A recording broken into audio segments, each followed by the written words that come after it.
everybody. Thank you for joining me on the panel here. And I'd like to start our little show with a quick round of introductions. If you please take a minute to talk a bit about yourself, your previous experiences, why you are here, and what you're currently doing. Then there will be a short kickoff presentation done by myself, and after that we'll have another round where everybody tells us about the one thing basically that he finds interesting in that space, and then we'll have the discussion. So we'll have like 20 minutes of PowerPoint slides and examples. Uwe, if you could start, just to let us know where you come from. Definitely. I will do it multilingual. I will start with German and continue in English and discuss in English and German. So, aber ich denke mal, dass die Zuschauerschaft wird es auch schätzen, wenn ab und zu mal auch das eine oder andere deutsche Wort fällt. Danke, Sebastian, für die liebe Einladung auf das Panel. Danke auch an die Medientage. Mein Name ist Uwe Hofer. Ich bin Partner der XYZ Unternehmensgruppe mit Hauptsitz in Berlin. Lassen Sie sich von meinem Dialekt nicht täuschen. Er ist wienerisch, das stimmt schon. Ich leite den Bereich Marketing und Sales.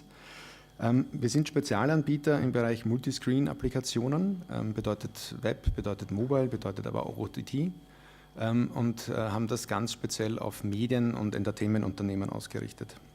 Was bedeutet das? Medien und Entertainment bedeutet für uns starker Fokus auf das Thema Video, starker Fokus auf das Thema Games. Von der Breite her decken wir das ab, einerseits von Konzeption, Gestaltung, Ideenfindung, aber bis hin zur Programmierung und Umsetzung von diversen Applikationen. Wenn man sich unsere Kunden anschaut, die kommen so aus dem Bereich Telco, Netzbetreiber, so etwas wie die EWE, ein Energiedienstleister aus Nordwesten Deutschland oder auch die Telekom. Auf der anderen Seite aber auch sehr viele aus dem Bereich Content Provider, sprich Broadcaster, Verlage, hier zum Beispiel der Österreichische Rundfunk mit der TV-Thek, aber auch zur Tele München gehörenden Gruppe ATV, ATV1 und ATV2, auch in Österreich. Und auf der anderen Seite aber auch inszenieren wir Marken, ebenso durch Video, ebenso durch Spiele. Und da ist zum Beispiel die Marke Red Bull sehr massiv zu erwähnen, beziehungsweise auch Servus TV. Jonathan. I shall also do it on a multilingual basis. I will do American, Irish, Australian and English. I joined Sky in 1990 and I was there for nearly 11 years where I ended up being the general manager at Sky Sports. I then left to form at the time a quite new internet business, specialising again on sports and content, called Premium TV, which became Perform Group, which is now listed on the stock exchange at £1 billion. Trust me, I sold before it was valued at £1 billion. So don't take any advice from me as valuation concerned. You're saying you're stupid? No. Yeah, okay. Good. I then went to work in 4 years as managing director of a business called Home Choice in the UK, which was the first HbbTV business of its type, probably anywhere in the world. And it's quite interesting. I shall bore you later, but a lot of the things that to us are common and garden are sort of being seen nowadays as being really exciting and new in this space.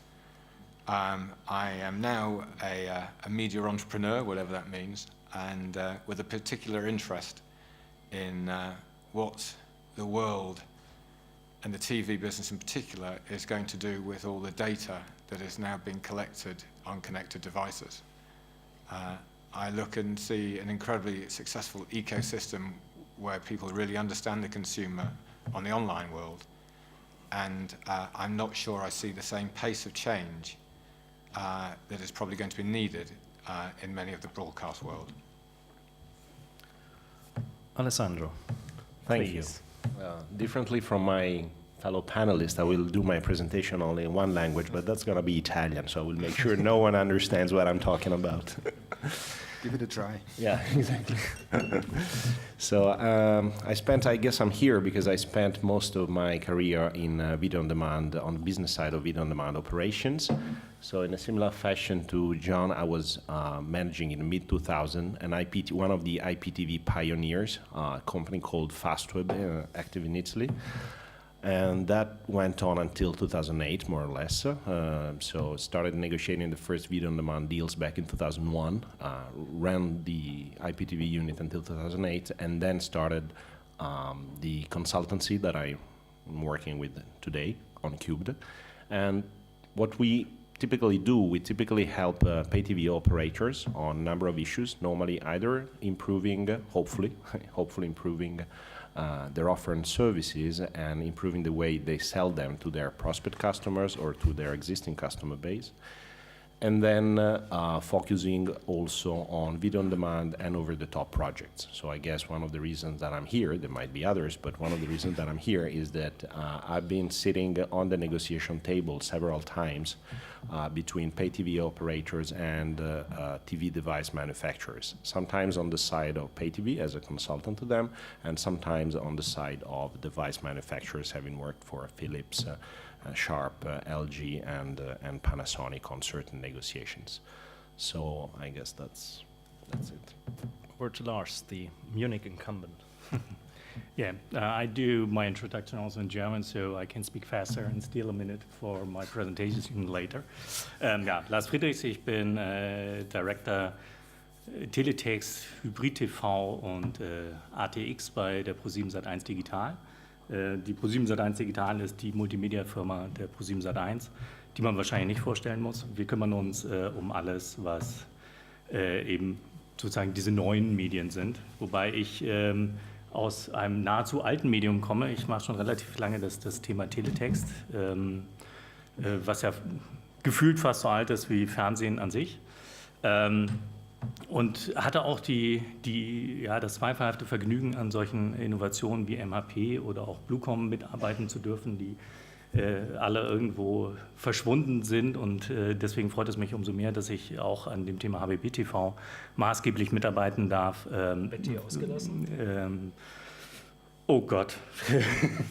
Zu weit verdrängt. Da habe ich mich tatsächlich sehr zurückgehalten, zum Glück. Und freue mich halt, dass ich bei HbbTV auch mitarbeiten darf, auch federführend mitarbeiten darf, weil ich glaube, dass das im Gegensatz zu den anderen Fehlschlägen bleiben wird. Ryan, please. Hello, my name is Ryan Petty. I am glad to be here today, so thank you to Sebastian for the invitation. Like a couple of my colleagues here, I come from the IPTV space, one of the co-founders of a company called Mirio, who built IPTV systems many years ago. And as I think we'll get into the discussion today, I think some of the challenges and issues that we saw in building early IPTV systems are the same ones we're having today with smart TVs and over the top. So interesting parallels there. More recently, I'm spending time primarily with US cable operators in trying to help them navigate the change around over-the-top smart TV device integration, and spending some time in the interactive TV and also advanced advertising solutions. So I'll talk a little bit today in my intro about some of the advertising challenges and facing over the top and smart TV. So thank you. Okay, thanks everybody for coming. Let me quickly skip to the presentation. So the main question I want to ask or answer is not who we are, but panels like this are quite expensive, so take a quick look at what we do, and then we'll jump right into it. The brain behind is a strategy boutique consultancy based in Munich. We work with an international network of consultants or ex-managers. We have a few on the panel here, Jonathan, Alessandro, Ryan, to help our clients to answer questions, basically. If somebody asks us, can you help us with the situation, I don't know, in the UK, in the US, in Italy, and pull together information and help us to understand what they are doing or planning to do or have done in the past, then we take this first-hand experience and trying to speed up the client and help him to save 3 to 6 months. Client base is pretty much global because we have, one of these topics that is hot shit, as Tobias said in the last panel, every year. So it's the introduction of VOD, IPTV, HD, 3D, whatever. And it's happening in the UK or US first, then it's happening in Germany, then it's happening 2 years later in Turkey, and we are trying to make this know-how transfer happen. And if you're interested or have problems, just call us. Why do we doing this 17th panel, as I said, on SmartTV, TV Anywhere, etc.? Because basically nobody's really answering or trying to answer the basic question, and it's only rarely been asked at all.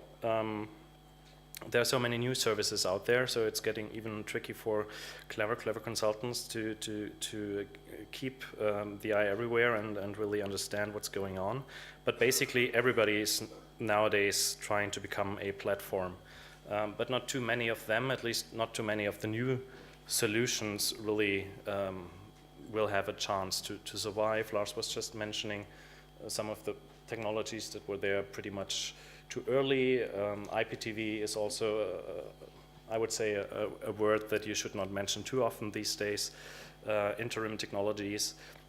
So if we talk about the new stuff, there are some exceptions from companies that are really understanding what they do. One is Cbox, an example from the UK I'm going to talk about a bit later, or what the Sky companies are doing across the globe. I think you don't have to be a consultant to understand that a Sky or Premiere subscription is worth a lot more these days if you can just look at your football match or movies on the go on your tablet, on your smartphone, than it was when you were when you had to be in your living room to benefit. Just some slides I borrowed from a colleague from Ericsson, because they are showing basically what the difficulties is. If we just think of the app space, you now have apps for a single program brand, you have apps for TV series, you have apps for channels and for networks, for TV groups, you have meta apps, and you have for single events apps. So not everybody can basically win in the end, win an audience.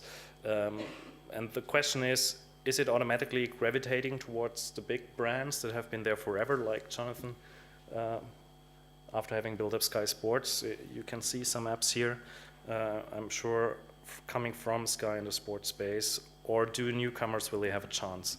And if we think about the functions these apps are trying to fulfill, regardless of the fact if they're coming from on a smartphone platform or on a tablet platform or on a smart TV platform, well, it's a crowded space. I think everybody has seen in the meantime a Shazam app about advanced advertising, and basically it's still the good old red button functionality. So the form factor has not, let's say, improved a lot. Technology has been changing, but not much, let's say, innovation has happened.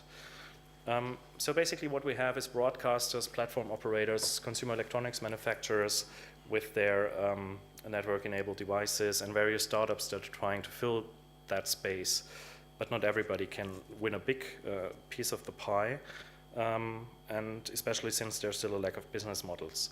So what we can do as an industry, as consultants, as users, is of course to help and grow this market, develop business models that make sense, and I think we still have some stuff to do. Some observations from our side, if we look at the market, although I agree with Lars that standards are important, and HbbTV is making sense, but it's hard to establish such a, let's say, call it regional standard if global manufacturers are doing what they not want basically, but they have to plan in cycles that are not 6 months long, but rather 2 to 3 years long, and you can't always wait for a standardization body, to put it in a polite way. So how can we keep up with all the technology and the changes that are there?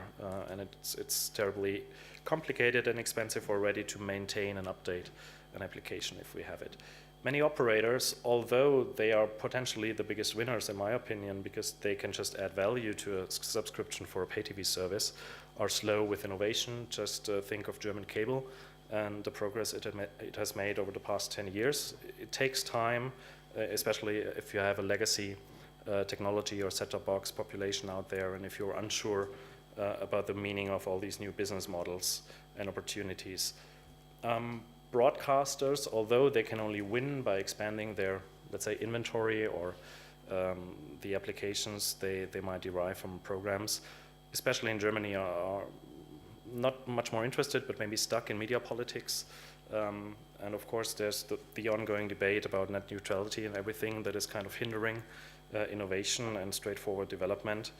And many startups are not creating meaningful services, meaning that they might have an idea and a sound, let's say, concept, and they are building it, but then how can they help operators or broadcasters or platform operators? So the exit opportunity is not there if I look at most of the startups I see. There are notable exceptions. We just had Putpat here on the panel before us. I think that's the most meaningful SmartTV application or cross-platform application in the German-speaking markets, but they are having difficulties to get funding. So it's not always that the obvious, let's say, performers are getting what they deserve. I mentioned ZBox as an example of somebody that is not creating content on its own. They're just taking what is out there. Metadata is terribly important and often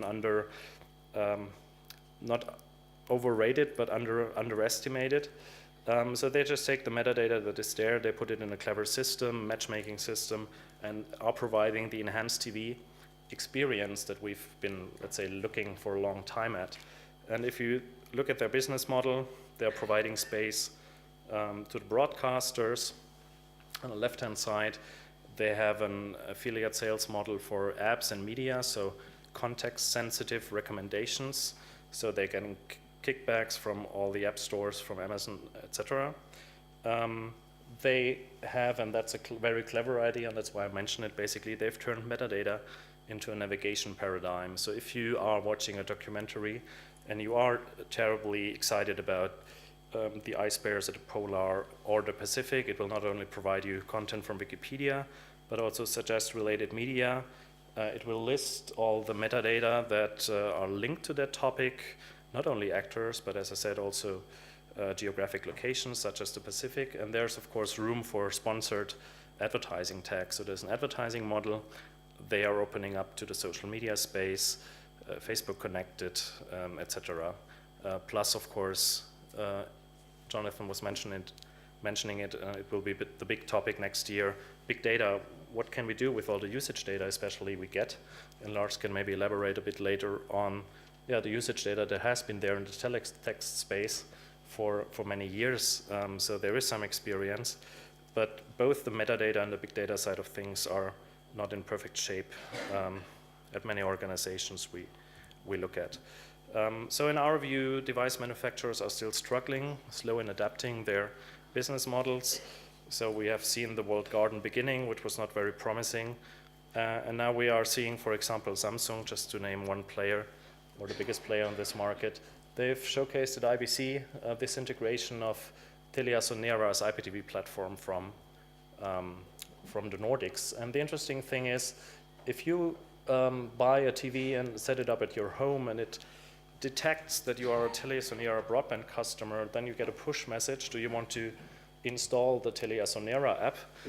And it's not only an operator environment in an app, but this app will be the default start app if you turn on your TV.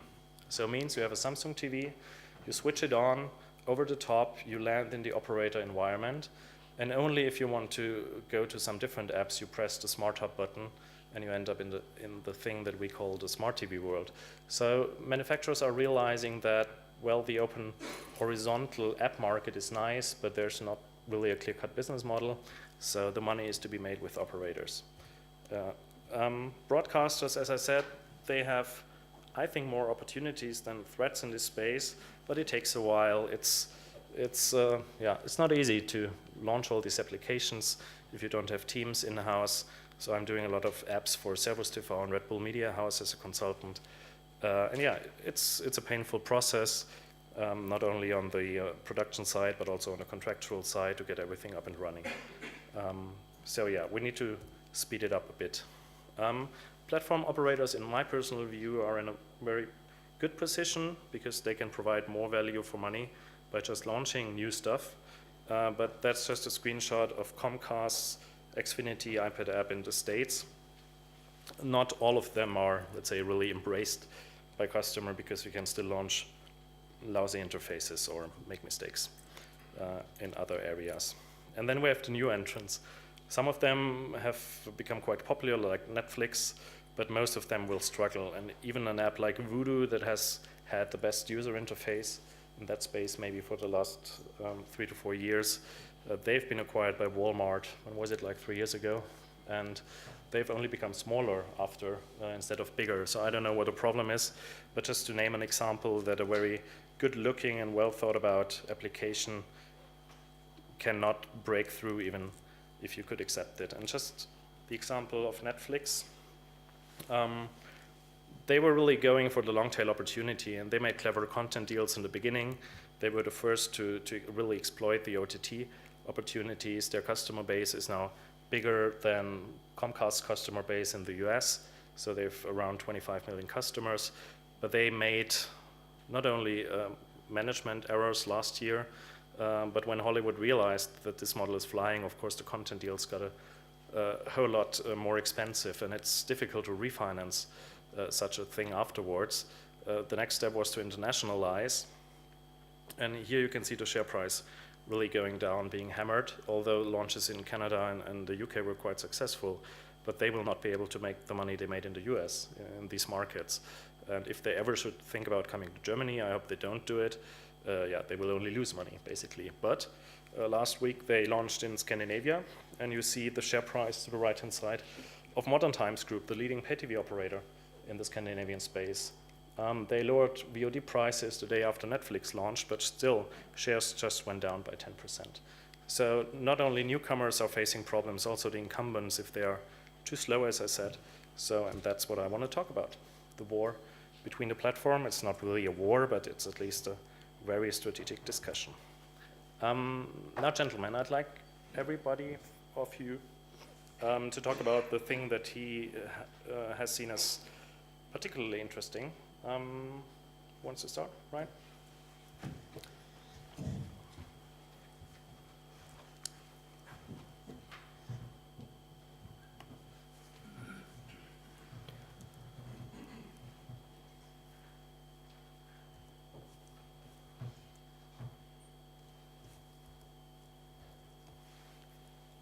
Okay, so I'll give a little bit of a perspective on the U.S. market. As Sebastian mentioned, maybe some things that will happen here in Germany and the European market are happening in the U.S. first. I think part of the reason some of these activities, particularly over the top, and Sebastian mentioned Netflix in particular. One of the reasons I think it was launched and successful initially in the US market was because of the availability of bandwidth. So broadband connected homes, the cable operators had pushed lots of bandwidth to the home, and Netflix came in with this all-you-can-eat model of $9 and essentially rode over the infrastructure of the service provider. That is increasingly, being challenged by the operators. We're going from a model in the U.S. of a flat rate price for mobile data or for data in general to one where we pay per megabyte. So that's kind of an interesting trend that will impact these services. There's really 4 major things that are impacting service providers as they think about over the top in smart TVs and connectivity.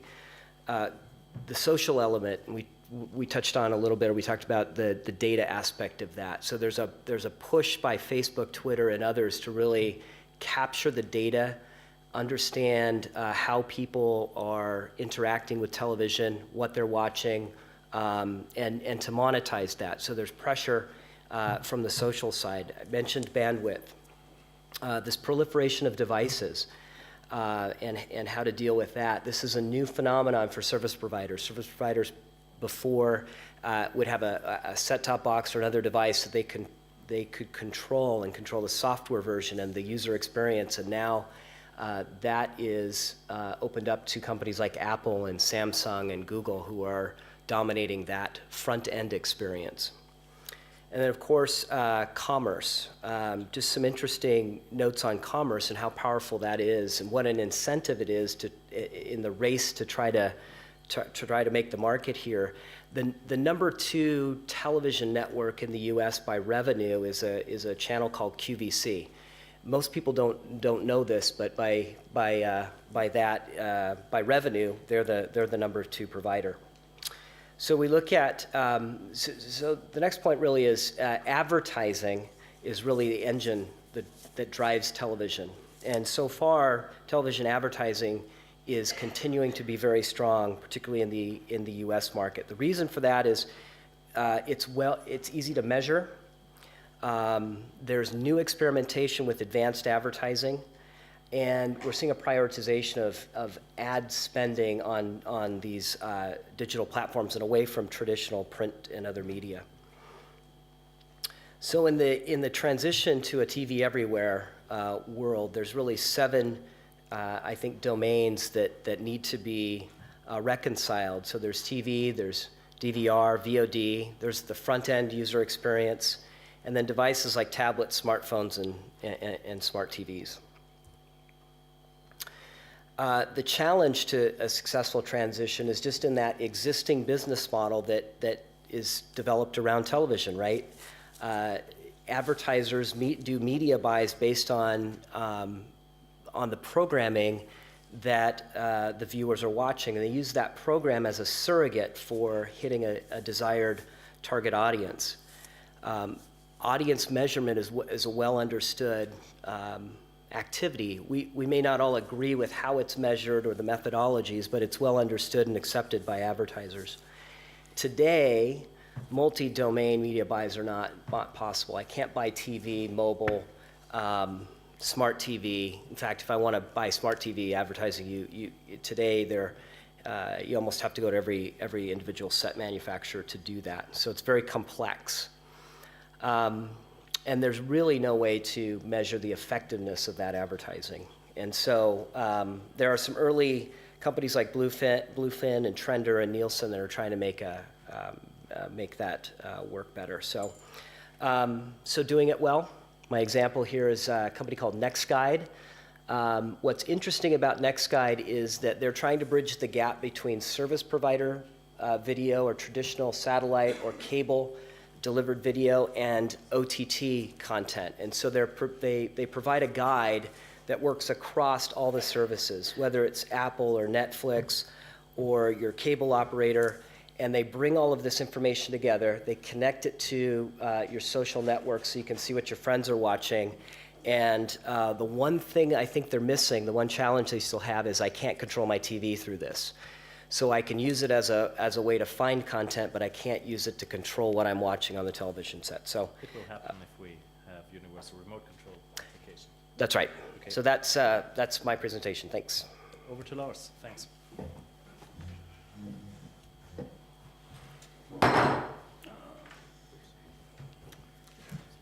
Okay. I just want to talk about, of course, the voice of Germany, because I think what's very important in all this talking about apps and fancy and nice apps is content, because you can have content without an app, but an app without content is nothing. So I want to talk about 360-degree storytelling, but I only show about 270 degrees. Of course, in the middle of all, there's the TV content, and then we have the website for the Voice of Germany, where we have all our content, and of course, social media, Facebook. We've got 500,000 Facebook fans just after 2 shows running. And of course, we do all the voting stuff for the Voice of Germany, because people love to vote. And of course, the newest kids on the media, HbbTV. And one of my favorites that I show later a little bit in a small deep dive. This is Connect. And of course, that's why I show it, because I'm coming from there, teletext. Connect. Connect is a application that runs also on tablets, on smartphones, and also, of course, on PCs.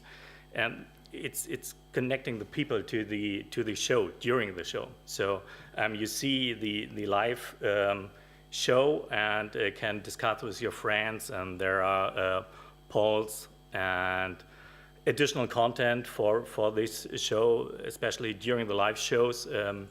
You see a live web show during an ad break, so you have additional contents.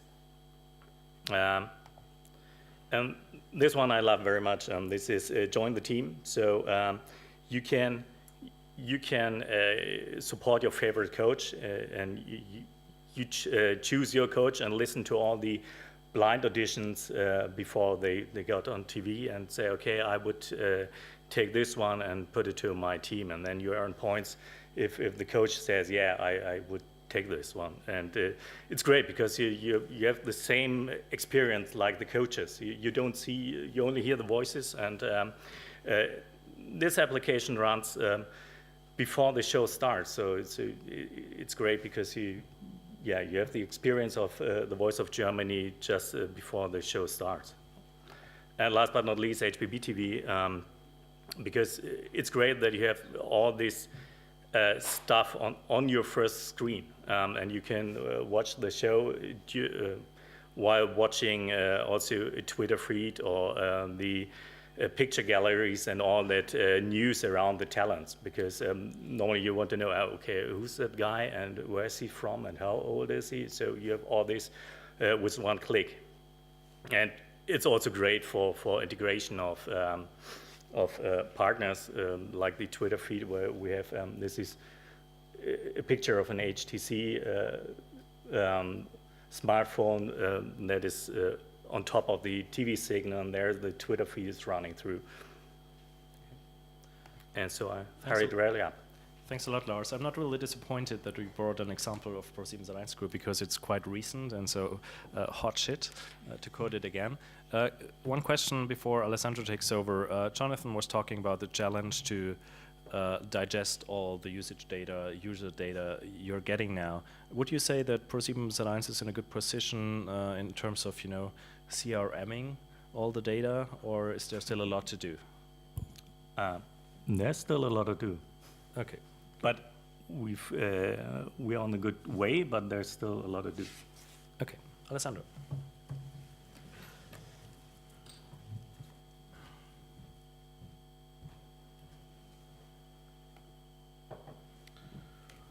So when Sebastian asked us to think about an example of a successful service in this space, I first of all tried to focus on an example which would be relevant for the SmartTV side of things, in the sense that when we talk about over the top, obviously the first thought comes with applications or services that run on a variety of devices, so on the iPad, on game consoles. And I think my feeling is that we have a lot of examples of successful services on such devices. So there is quite a general understanding of the fact that a TV everywhere or TV anywhere strategy for pay TV operator, mainly put in place for retention and loyalty purposes, makes a lot of sense across various devices. But I think that this is more challenging, especially with smart TVs. We don't have many examples of successful services on such devices, for a reason which I will touch on in a second. And when I was considering that we have clients in the US, in various European countries, when I was thinking about service, I began thinking about the most advanced markets. So I started with the US, and then thought about the UK and what could be there, and or what could be in Germany and France. And then I realized, to my surprise, frankly, that a good example for the point that I want to make comes from the Italian market, which probably wouldn't be considered normally as the most technologically advanced market. But for a very interesting strategic reason, I think. You weren't just lazy? Huh? You weren't just lazy in selecting it. Okay. Yeah, that's the other possible explanation. Well, you'll judge at the end of my points, because I think that Mediaset did some interesting thing for a couple of strategic reasons. First of all, a couple of words on what they did for you to understand the background. They are, I would say, that Mediaset is the leading free-to-air broadcaster in Italy, but in 2006 they launched the pay TV operations. Pay TV operations of a unusual kind in a way, because they don't have a proprietary set-top box. We're normally used to the fact that pay TV operators, satellite or cable, they have a set-top box. In their case, they leveraged the DTT network and the fact that most decoders sold on the Italian market had a conditional access reader, which could be used for smart cards. So basically, they could launch without the need of having a set-top box, which you can see it as a weakness or as a strength, depending on how you look at it. It's a strength from a financial point of view. You don't have to invest in the capex of subsidizing set-top boxes. It's a weakness from a strategic point of view because you don't control the TV habits of your client, and you don't have a direct connection with your client like cable operators would have. They initially launched a prepaid with these cards and then subscription in 2009. So the set-top box or the conditional access, the CAM module, had to be bought directly by the consumer. They launched IPVOD in February 2011 and then rebranded the service Premium Play in November last year. What I think is interesting, so coming to what they're doing and why it's interesting, and then my presentation is over, I'm trying to keep it short. They, first of all, from a service point of view, they combine SVOD from the premium pay TV channels on movies from their linear offer with transactional VOD and also with catch-up TV content from their own free-to-air channels. So this is interesting from a service point of view, I think. They started being available on PCs and hybrid set-top boxes. They launched iPad and Xbox at the end of last year, and they plan to be on all connected TVs by the next 6 or 9 months. What I think is interesting is that I don't know many pay TV operators, actually I know none, which will be on all the connected TVs in this time frame. Because I think that the fact that they never had a proprietary set-top box doesn't give them the conflict of interest that a lot of pay TV operators have, which it's fine for them to be on the iPad or on Xbox, but on devices which are not competing directly with the set-top box for the control of the TV in the living room, but they are much less inclined to have their service on connected TVs bundled with the core subscription. Because basically, if you watch the app or the video on demand via the connected TV remote, then you're not using the set-top box remote, which they want you to use. So I think that, so Mediaset was, I say, in a more favorable position, which allowed them to turn a weakness into a strength and to launch a service which dramatically reduced churn, more than, let's say, more than 50%, and basically to achieve such retention factor and a direct relation to the consumer, which they didn't have without any investment in the hardware cost. In terms of other pay TV operators, my personal guess is that we will see more pay TV operator services coming to connected TVs and not only to tablets or game consoles, only if and when they launch standalone services. So think about Now TV in the UK, for example, launched by Sky, but separate from the core pay TV offering. Then, in that case, it makes sense to have it on a variety of connected TVs. I am more skeptical that they will launch TV everywhere apps like they did on companion devices, also on the main TV screen for this intrinsic conflict of interest, which Mediaset didn't have, and that's why they, it was probably relatively easier for them to align all their strategic interests. Thank you. Okay, we'll skip all jokes about OTT and Berlusconi and head over to John right away.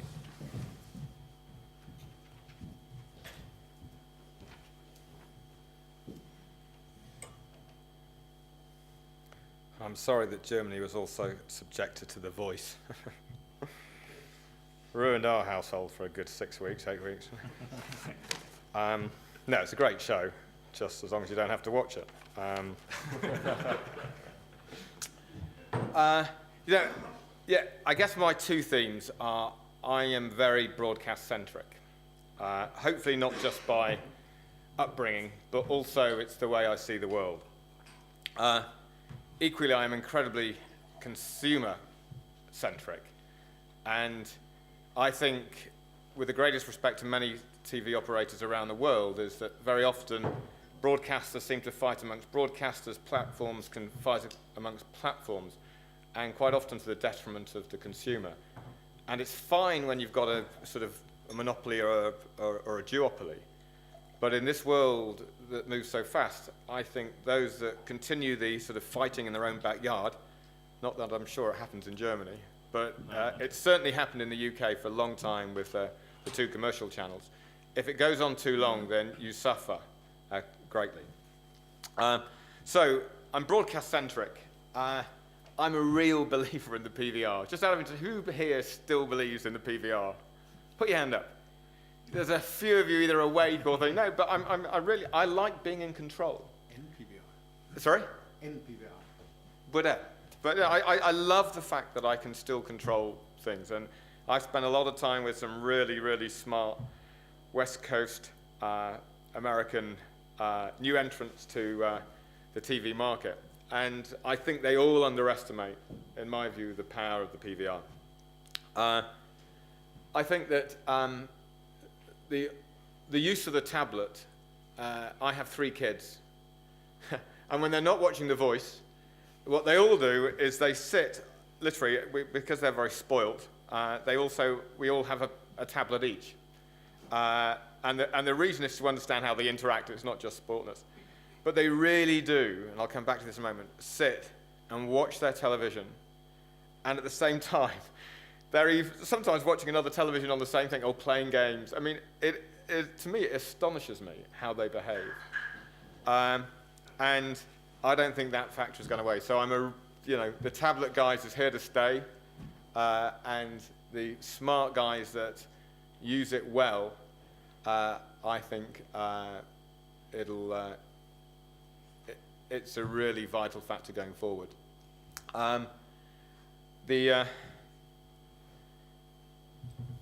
very fact that I said a moment ago that my family will watch the tablet while the TV is on, very often they are watching the same, and very often they're watching something differently. And then they all start fighting and go into their different rooms. But they all take their little tablets with them. And just even within the house, it's an amazingly sort of used application. And again, I think that the ubiquity of device, I take Alessandro's point, the ubiquity of service on various devices is going to be key. You may not have guessed it, I am a sports nut.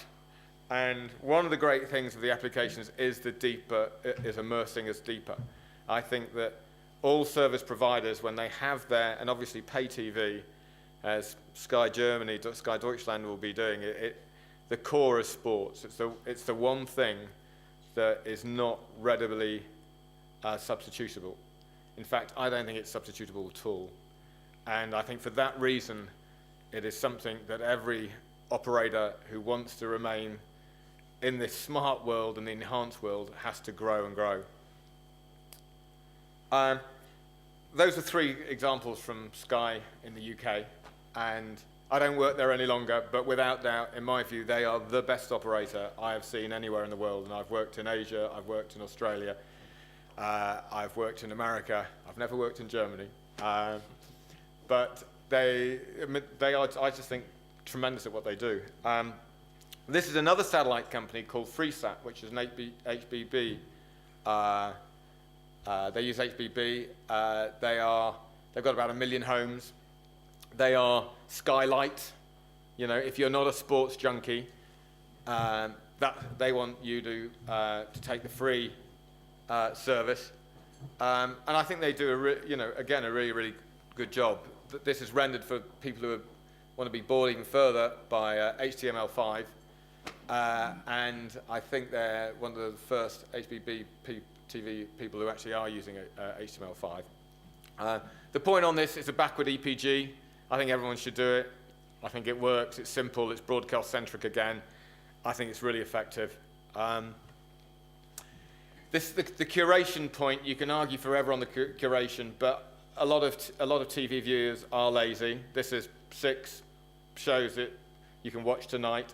Obviously, it'll be better when there's greater personalization and we know who's watching the television, but it's I believe curation is going to be more and more important. And that's it. So perfect. Thanks. Thank you. Uwe. And don't take more than your 2 minutes, I warn you. 2 minutes. Just shorten my presentation. It used to be 3, but we have to save some time. So, Running late, surprisingly.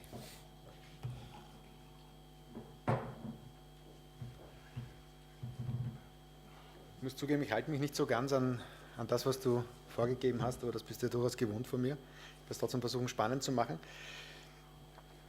Und im Endeffekt möchte ich eine Lanze für den User brechen, aber dazu komme ich dann ganz am Schluss, weil der sehr oft in dieser Value Chain und sehr oft vergessen wird, dass es eigentlich letztendlich um den geht und der entscheidet dann, welche Plattform er nutzt, welchen Content er auf welchen Plattformen er nutzt. Als Agentur möchte ich ein bisschen von den Erfahrungen, die wir mit unseren Kunden haben, weitergeben. Wenn Sie uns da betrachten als jemand, der Multiscreen Solutions macht, bedeutet das natürlich, oder könnte man glauben, je mehr Geräte, je mehr Plattformen, je mehr Auflösungen, je mehr Technologien, desto besser ist das für uns. Das stimmt auch. Das ist tatsächlich so. Also es ist so, dass natürlich wir mehr Arbeit und mehr Aufträge bekommen, wenn mehrere Screens da sind. Auf der anderen Seite dürfen wir nicht reaktiv sein darauf, sondern gehen sehr aktiv auf unsere Kunden zu und versuchen diese Herausforderungen, die einfach bei einem Multiscreen-Ansatz bestehen, unseren Kunden sehr früh und auch technologisch sehr früh zu erklären. Meiner Meinung nach geht es ja gar nicht so um Big Screen oder Small Screen, Second Screen, Companion Screen, Multiscreen. Es geht im Endeffekt, oh jetzt habe ich schon verraten, es geht um Multiscreen. Es geht tatsächlich darum, ich möchte meine Inhalte dort und da nutzen, wo ich sie habe. Ich möchte sie dann nutzen, wann ich sie habe und ich möchte sie vor allem in einer speziellen Nutzungssituation verwenden und nicht das irgendwie vorgegeben haben. Welche Herausforderungen sind das in Wirklichkeit? Einerseits geht es immer darum, ich habe einen bunten Blumenstrauß von Services, von Plattformen, von Geräteherstellern. Ja. Wo komme ich, wo gehe ich drauf? Ja? Was mache ich? Ja? Ein gutes Beispiel ist Servus TV. Servus TV hat allein nur das Verbreitungsgebiet, dort wo man halt Servus sagt, also irgendwie so Süddeutschland, Österreich und Norditalien. Die brauchen gar nicht jetzt auf irgendeinem anderen Markt schauen, wo sie quasi ihre Services weiter unterbringen, sondern da geht es einfach darum, wie sind die Marktanteile, wie sind die Zielgruppe genau in diesem Gebiet. Red Bull, Web TV, ganz ein anderer Ansatz, oder Deutsche Welle, für die wir gerade auch eine SmartTV-Applikation haben, genauso. Geht auch darum, auf welche Geräte ich gehe. Ja? Also wenn ich international bin, kann ich auf Google TV gehen in Deutschland, hätte das vor einem halben Jahr keinen Sinn gemacht. Wichtig sind auch die Services. Diese Featureitis, die dann passiert. Ich übersetze ein Modell, das ich irgendwie mobile mache oder online mache, im Web mache, 1:1 auf dem Big Screen. Das funktioniert nicht. Ich kann nicht alles hineinpacken, ja, das ist komplett unübersichtlich. Man darf nicht vergessen, der User sitzt da, eventuell sogar tatsächlich noch immer mit dieser komischen Kreuznavigation seiner Fernbedienung. Unmöglich. Er nutzt das Webportal und die Mobile-Seite schon. Aber wenn er in dieser speziellen Nutzungssituation ist, Wohnzimmer oder vor einem großen Screen, dann möchte er nur ganz bestimmte Art und auch eine ganz bestimmte Menge an Content. Es macht keinen Sinn, ihn jetzt durch 400 Subkategorien navigieren zu lassen, sondern vielleicht geht es einfach nur um Aktualität oder vielleicht geht es auch nur um ganz ausgewählte Inhalte. Geschäftsmodell, auch ganz spannend. Ein österreichischer Rundfunk zum Beispiel hat ein anderes Ziel mit seiner Smart TV oder mit seiner Big Screen oder Multiscreen Ansatz als ein Privatsender. Ein Privatsender geht es darum, wenn er keine Werbung verkaufen kann am Smart TV, weil, keine Ahnung, die Werbeformen einen Flash dort nicht spielen, dann wird er nicht auf Smart TVs und nicht auf Big Screens gehen. Auf der anderen Seite geht es einfach darum, dass man dieses Geschäftsmodell halt einfach früh genug erkennt und dann entsprechend macht. Und einer der wichtigsten Punkte, und da komme ich auch schon zum Schluss, ist meiner Meinung nach, den User nicht aus dem Auge zu verlieren. Ja? Ob das jetzt Lean Back oder Lean Forward, ich mache ja beides vor diesem Fernseher. In dem Moment, wo ich die Fernbedienung in die Hand nehme und irgendwie etwas aktiv tue, lehne ich mich vorwärts. Ja. Wir nennen diesen Ansatz Lean Smart. Darum geht es einfach darum, dass ich je nachdem, was ich jetzt gerade mache, nicht jetzt irgendwelche großen Navigationen einblende, sondern vielleicht einfach nur auf die nächste Episode springen möchte. Und das kann ich mit einer smarten Navigation, mit einer smarten Usability durchaus lösen. Das heißt, worum geht's? Klare Vision, klare Strategie. Man braucht einen gemeinsamen Nenner, was jetzt so Inhalte Darstellung anbelangt. Man braucht einen gemeinsamen Nenner, was Technologie anbelangt. Wenn ich auf 16 Plattformen kommen möchte, ja, muss ich vorher eine gute Entscheidung treffen, mit welcher Technologie ich starte, weil sonst habe ich 14 Codecs und 5 Web-Technologien. Und eben Fokus auf den User. So jetzt total kurz, habe ich gefunden. Danke. Danke. Please sit down. So we spend a bit more time on PowerPoint than I promised, sorry. Let's try to keep firing now in the panel discussion. First question to all of you. I just give you 100 euros and you have to bet on platform operators, on broadcasters, on consumer electronics manufacturers, or on, let's say, new kids on the block startups. What's your bet, Ryan? Just the one answer. Service providers. Lars, don't say broadcasters, please. Don't disappoint. Wow. You can split your bet between Okay, two okay. parties. Then I say. He gets to split his bet. Yeah. Okay, 30 on new kids on the block and 70 on broadcasters. Okay, Alessandro? Pay TV operators, but I don't agree with the question, so if Okay, well, I can explain why later on, I guess. Jonathan. I think it's a wonderful question, and it's the operators. Uwe. I think it's a difficult question. I think it's 50-50 content and 50% I think newbies. Let's just, no, you don't have to explain why it's a bad question. We'll talk tonight. Uwe, just let's skip to or jump to the smart TV operators. As I pointed out in my presentation, in my view, they have been struggling to get things improved. What do you think they need to change from your point of view? Is it more the gravitation towards standards that would make everybody happy, or do you think they don't use the right technologies or the business model or the billing systems, etc.? What's the biggest challenge they need to solve? I think technological standards would definitely help if you really take it serious, because I mean, of course, they all use HTML, they all use CSS, JavaScript, but they use it very differently, and they all have a very different approach. But I think the technological basics, yeah, is not when it comes to the portal, yeah, that you really program, yeah, is not really the deal breaker. I think the deal breaker is that the devices are just not powerful enough. The problem is that they started off like with mobile phones, where you just had your handies, yeah, which just didn't have the right CPU in it and no RAM, yeah, and what happens is that they're just too slow to really have, run simple application. But would you say the new generation, the 2012 devices, have this power right now, or do you still expect them to, or do you think they'll need to take it to the next level? I think they still have to take it to the next level. If you see how Apple comes out every,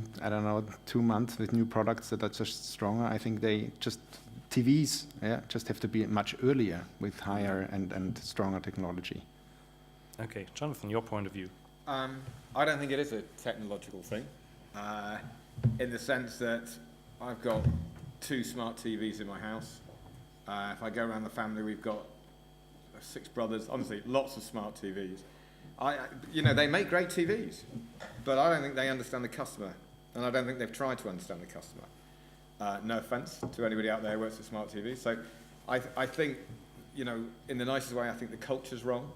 I think their understanding the consumer is wrong. I think you know, it's complicated, and so lots of people, certainly in the UK, have got smart TVs. They make great smart TVs. It's just people rarely plug them in, and people hardly ever use the applications. But if you look at the iPlayer stats that are published, they are saying the PC base is growing twofold over the year. Mobile usage is growing 4 times, and smart TV usage is growing 7 times over a year, but still from a small base. So do you think it will change over time? Will your family and your brothers and their families discover the smart TVs finally?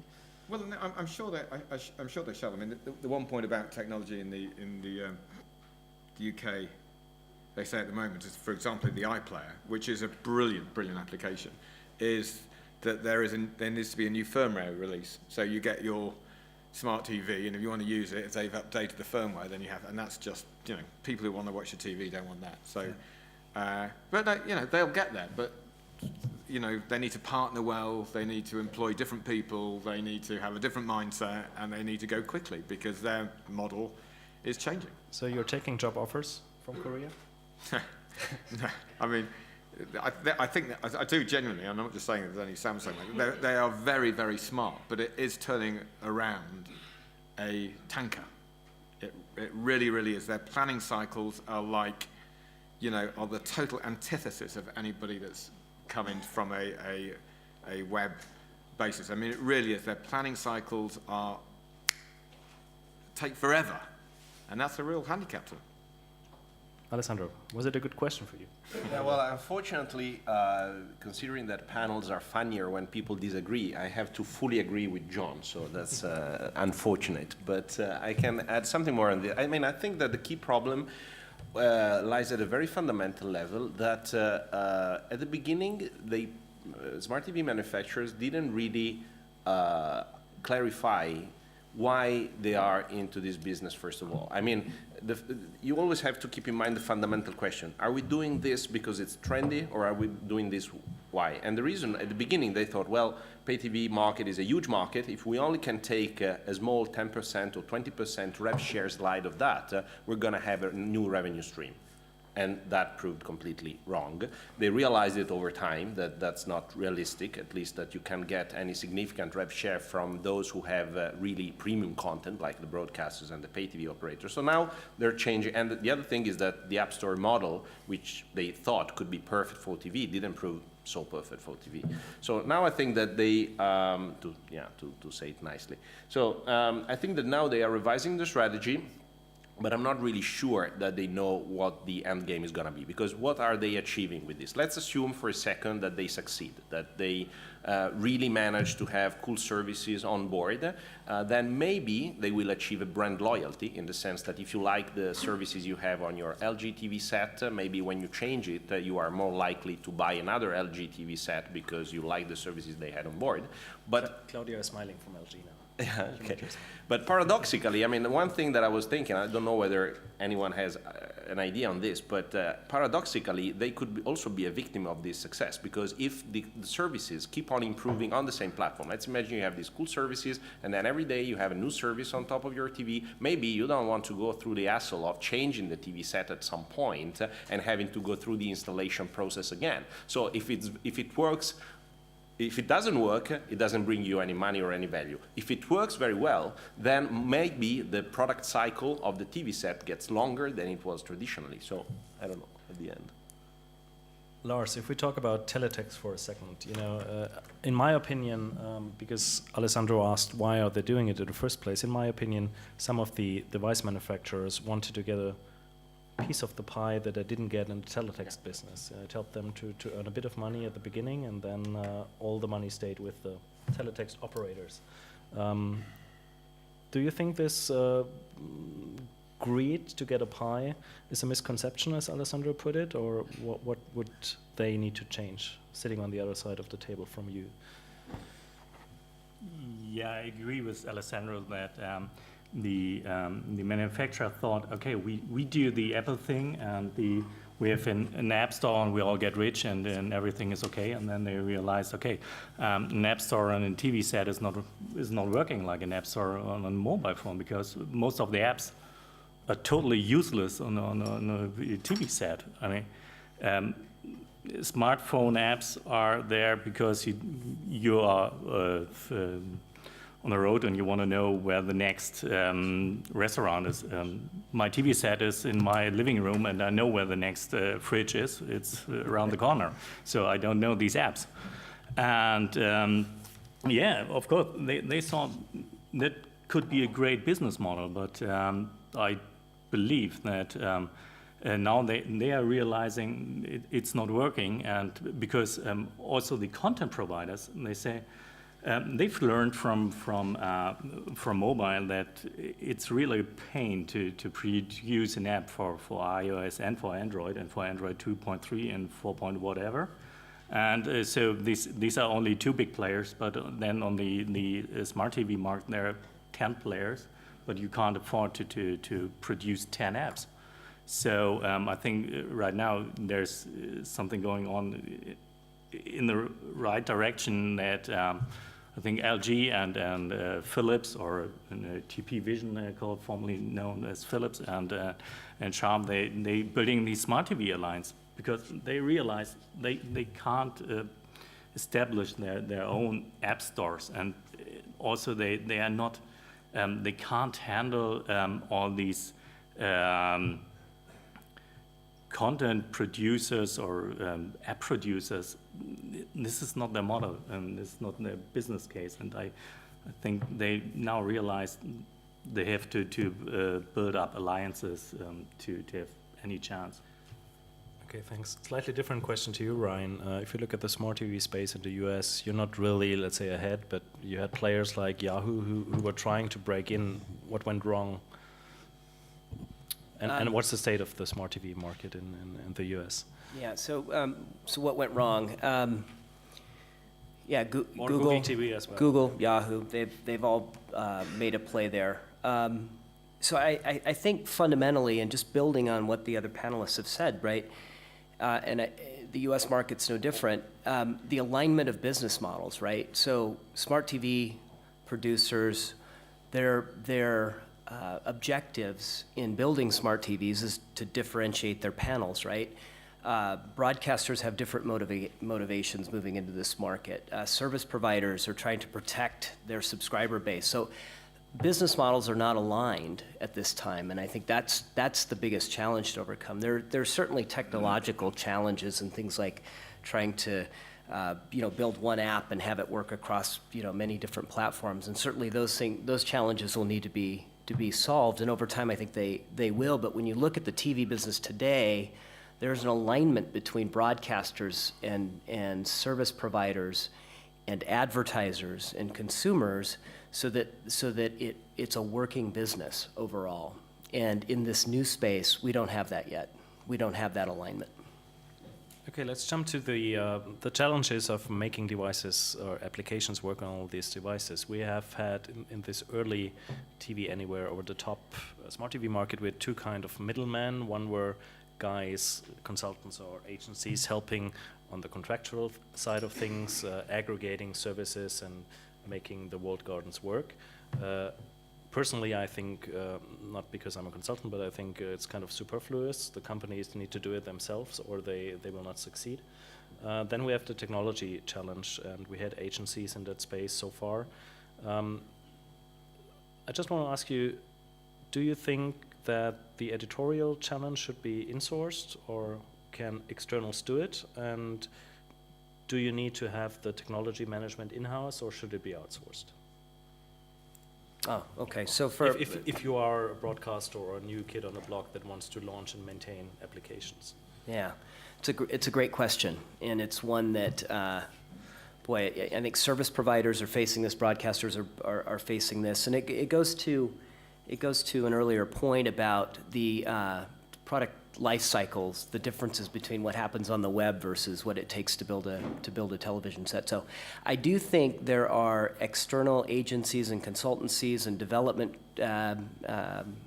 resources that can be used to accelerate the business model or accelerate a product development life cycle. But I think that each member of the value chain needs to own and understand the business model at a level where they can drive the requirements and drive the product design, and that goes to understanding their consumer, understanding their partners, understanding how they want to make money in the space, and then I would use external parties really to accelerate that.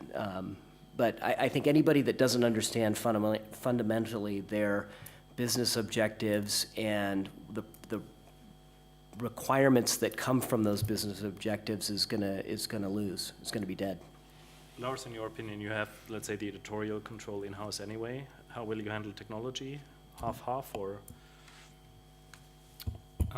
Yeah, I think half-half is a good idea because I think you have to be very fast, and normally you can't ramp up the stuff to be so fast. So it's a good idea to have the the basic work in-house, and you also need external technology partners to build up all the applications. Uwe, I guess you are pro-agency, are you? Yes, but I completely agree. Basically, I mean, you shouldn't put all your knowledge and everything outside of your company. That's definitely not. You need a strategy. You need a vision, basically.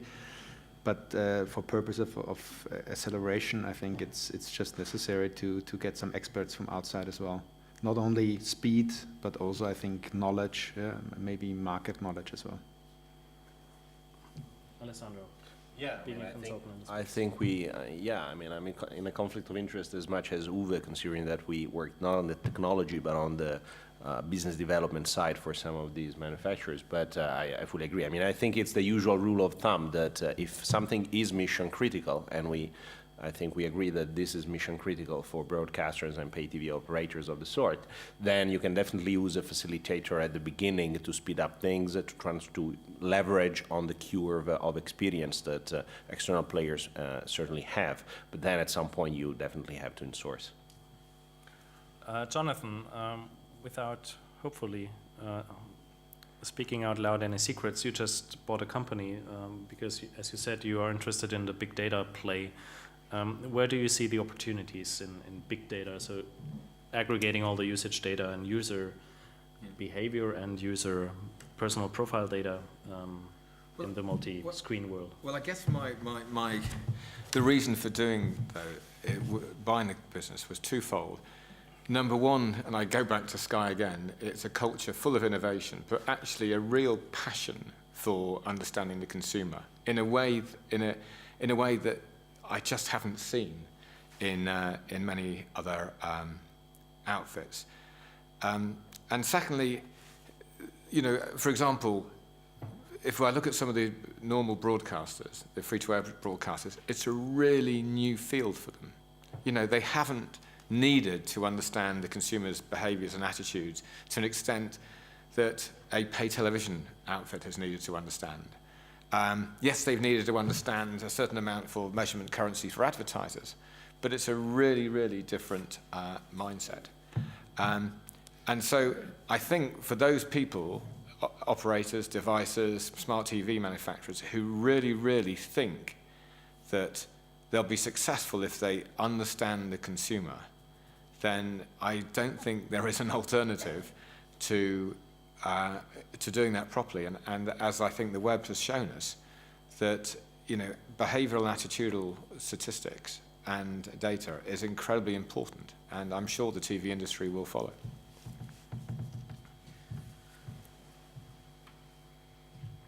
Who has an opinion on big data? Ryan, coming from the US, I think you're a bit ahead of the curve in this market segment. Yeah, I'm not sure if we're ahead or, but I know there are some big players that are going after it, right? Google would love to control that data. Facebook, Twitter. I mean, their business models are built on analyzing this data and then offering it up to advertisers. Twitter's trying to sort of find their way at this point, and Facebook is too. So, I mean, it's an interesting topic. It's one that I agree with Jonathan. I mean, it's fundamentally important to, I think, every member of the value chain, and I think there's a lot of opportunities. I don't think anybody's really doing it in this next generation television, but certainly a lot of interest around it. The U.S. service providers are very interested in this.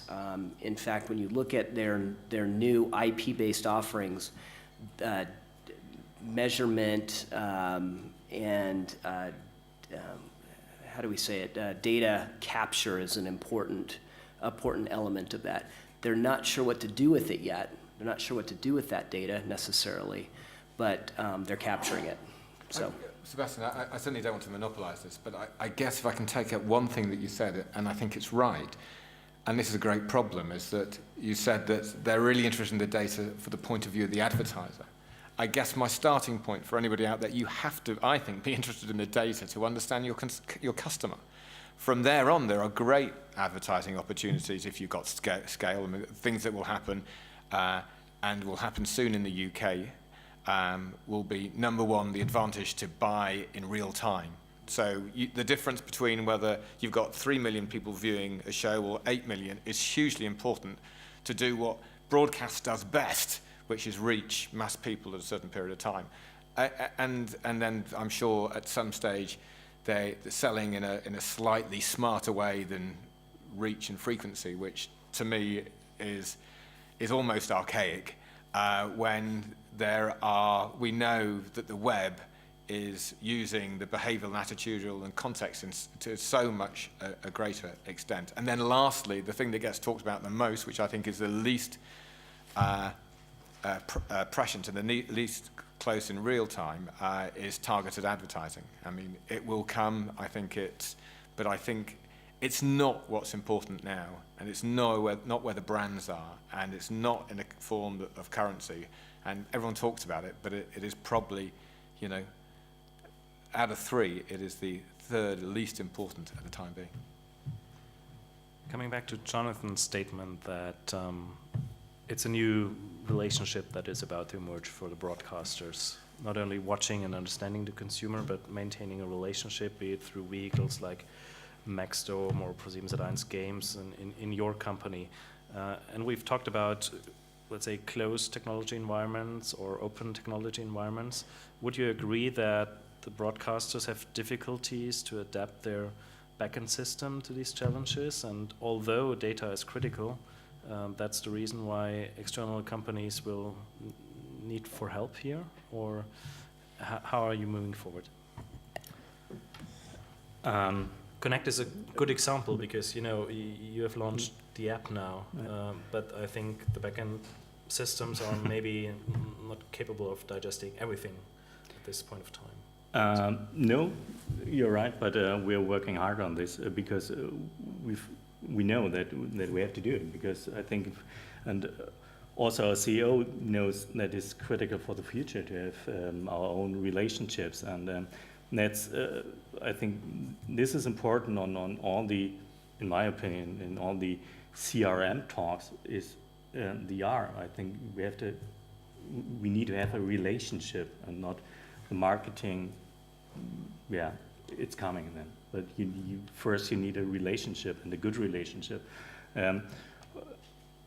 Often I think CRM is only, okay, let's sell all the data to somebody else, and then we make fast money, and then we don't care. And this is a real problem. We need more relationship to our customers, and I think Connect is a good example, and also, of course, something like Maxdome and Games, and now we are merging all this data together. Right now we are in an early stage of this, because it's not so easy, not from the technology, but there are some legal restrictions to do what you want to do. In America, well, it's easier to do something, but in Germany, you need an opt-in for nearly everything. You need an opt-in for an opt-in.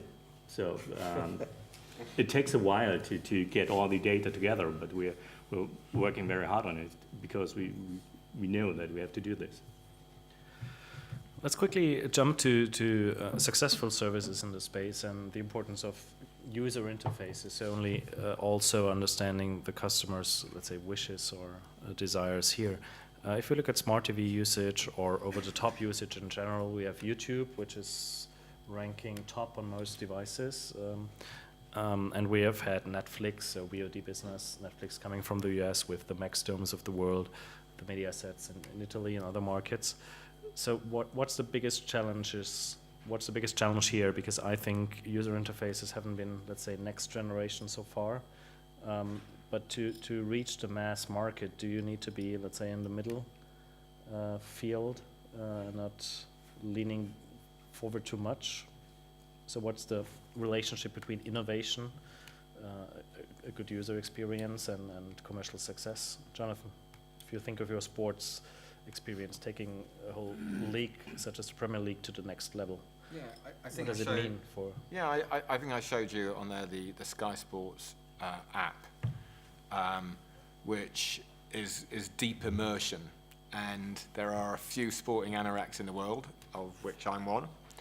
And that's why I think your earlier question as who's going to gain, you know, the broadcasters that do that really well, they understand their consumer, they understand. So the immersion part of it, those that provide OTT services, you know, to link to a show or a theme, I think will do very, very well. And I think it's easier for those guys to serve the customer well than it is for new entrants to do it. I mean, we've talked about, you know, the Netflix and the Love films, and none of them made any money. Initially, they all needed really big partners, and so they got hold of the content. But I think in this particular area, the platforms and the broadcasters, as they work together and collaborate together, I think they're in a really, really strong position. Let me add to that too. So I think there's one of the challenges generational, right? So Jonathan mentioned, and similar in my home, my kids running with the tablets and smartphones, and the way they watch TV is very, very different than the way I watch TV. And then when I look at my parents and how they watch TV, just to get my parents to use an electronic program guide, I mean, I had to show them how to use it, right? They weren't used to that. They were used to channel up, channel down, and searching for content that way. So I think one of the challenges is bridging the gaps. You've got to build a program guide or a content search capability that bridges the generational gap. That's quite a challenge. For the younger generation, it's one of keeping their interest, right? My children are watching multiple programs at the same time. They may be watching YouTube at the same time they're watching something on TV. They're certainly immersing themselves in the content, right? When they're watching sports programming, they want to learn more about the players or the game or whatever. So there's that's a huge challenge. I don't think we can underestimate how difficult that is to build a user experience that captures all of that. Yeah, and if I can build on Ryan's comment, I think it's not a case that two of the most successful EPGs in this space, if I think about Netflix and if I think about Sky in the UK and also in Italy, considering that the user interface is very similar, not surprisingly, they're not necessarily the coolest UIs ever. I mean, you can definitely build a very cool UI on an iPad because both for demographic reasons of the users and for the intrinsic nature of the device, you can play around with the cool features. But when you go to TV, it really needs to be televisual, simple. If linked with the linear channel, even better. Not necessarily, you know, bells and whistles. So I think that Netflix and Sky are a good example of two companies that could easily, for the amount of resources they have and for the amount of consumer insight they have, build something, you know, amazing. But the fact that they decided to stick to something in a coherent evolution with the old interfaces, I think it's a very pondered, sound decision. But they were maybe afraid of call center explosion.